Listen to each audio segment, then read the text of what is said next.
तर हा व्हिडिओ आहे पाडव्याच्या दिवशीचा। आपला हा व्हिडिओ थोडासा उशिरा आलेला आहे। तर दिवाळी निमित्त मी सगळं फराळ बनवलेलं होतं आणि हे सगळं फराळ मला बहिणीला द्यायचं होतं म्हणून मी डब्यांमध्ये भरलेलं होतं। तर बहिणीने पण तिचं फराळ जे आहे ते दाजीकडे पाठवून दिलेलं होतं आणि मी तिच्या मुलींसाठी दिवाळीसाठी छान अशा बांगड्या घेतल्या होत्या 2 कलरच्या, एक स्काय ब्लू कलरचा होता आणि एक मेहंदी कलरचा सेट होता। दोन्ही पण खूप छान होत्या आणि दोन्ही पण तिच्या मुलींना हातामध्ये बसल्या। तर सोबतच मी ज्या मिशोवरून बांगड्या मागवल्या होत्या आणि मी 2 बांगड्या ठेवल्या आणि 2 तिला दिल्या, म्हणजे एकाच कलरमध्ये 4 बांगड्या होत्या त्यातल्या 2 मी ठेवल्या आणि 2 तिला दिल्या।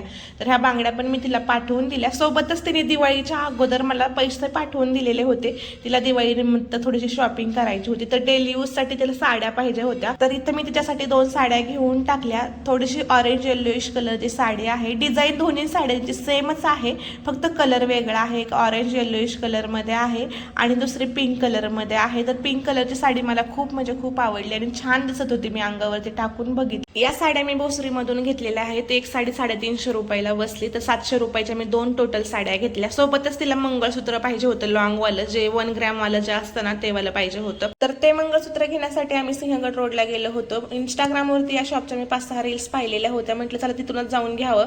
आणि मंगळसूत्राच्या खूप छान छान अशा डिझाईन्स होत्या। तर इथं मी टेम्पलवालं मंगळसूत्र घेतलं आहे, फक्त 1500 रुपयाला बसलं मला हे।